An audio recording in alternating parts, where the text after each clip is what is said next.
বিসমিল্লাহির রহমানির রহিম। আসসালামু আলাইকুম। প্রিয় দেশবাসী, ঈদ মোবারক। ত্যাগ, তাকওয়া আর সংযমের শিক্ষা গ্রহণের মধ্য দিয়ে মাসব্যাপী সিয়াম সাধনার পর ব্যক্তি, পরিবার, সমাজ এবং রাষ্ট্রীয় জীবনকে সুন্দর ও পরিশুদ্ধ করার পাশাপাশি মুসলিম উম্মার বিশ্বজনীন ঐক্য, সংহতি, সহমর্মিতা এবং অনাবিল আনন্দের বার্তা নিয়ে এলো পবিত্র ঈদ উল ফিতর। ঈদ উল ফিতর উপলক্ষে আমি বাংলাদেশ সহ বিশ্ব মুসলিম উম্মার প্রতি জানাই আন্তরিক শুভেচ্ছা, অভিনন্দন ও মোবারকবাদ। ঈদ মোবারক।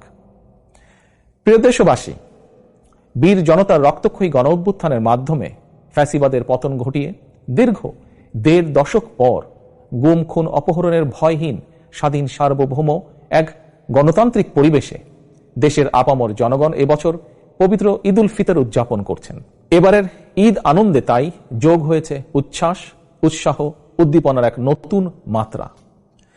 তবে মানুষের মনে পবিত্র আনন্দ উৎসবের এমন এক বাধাহীন উন্মিমুখর সময়ও অনেক মায়েদের মনে নেই ঈদের আনন্দ, অনেক পরিবারে নেই উৎসবের আমেজ।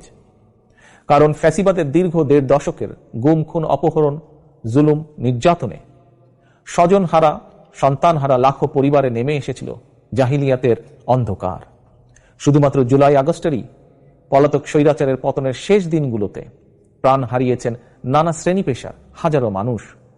ছাত্র, যুবক, কৃষক, শ্রমিক, রাজনৈতিক কর্মী কিংবা নিরীহ পথচারী, এমনকি নারী, শিশু, বৃদ্ধ পর্যন্ত সেই ফ্যাসিস্টের বুলেট থেকে রক্ষা পায়নি। আহত হয়েছেন প্রায় ২০,০০০-এরও বেশি মানুষ। ফ্যাসিবাদ পতন আন্দোলনে হতাহতের পরিবারগুলোতে আজ তাই ঈদ উৎসবের বাদ ভাঙা উচ্ছ্বাস নেই। ঈদের দিনেও হয়তো সন্তানহারা কোনো কোনো মায়ের চোখে থাকবে পানি। এই আনন্দ ঘন সময়ও স্বজনদের হৃদয় আপনজন হারানোর নিঃশব্দ কান্না। মাফিয়া চক্রের নির্মমতায় হাসপাতালে চিকিৎসাধীন আহত প্রিয় মানুষটির কাছে বসেই অনেককে এই ঈদ আনন্দের এই দিনটিতে কাটাতে হচ্ছে আশা, নিরাশা অথবা হতাশায়। প্রিয় দেশবাসী, দীর্ঘ ১.৫ দশক ধরে ফ্যাসিবাদী শাসন চালাতে গিয়ে যারা মানুষের ঈদ উৎসবের আনন্দকে ধ্বংস করে দিয়েছে, যারা অস্ত্রের জোরে মায়েদের বুক থেকে তাদের প্রিয় সন্তানদেরকে কেড়ে নিয়েছে, যারা দেশের অসংখ্য অগণিত সন্তানকে পিতৃহারা বা মাতৃহারা করেছে, এই বাংলাদেশে অবশ্যই তাদের বিচার হতেই হবে। যে কোনো মূল্যে পলাতক স্বৈরাচার আর তাদের দোসরদের বিচারের মুখোমুখি করার মাধ্যমে দেশে আইন ও ন্যায়ের শাসন প্রতিষ্ঠা করে সন্তানহারা মায়েদের মনে, স্বজনহারা শোক সন্তপ্ত পরিবারে একটু হলেও সান্ত্বনার বার্তা দেওয়া হবে। এবারের ঈদে এটাই হোক আমাদের অঙ্গীকার, আমাদের শপথ।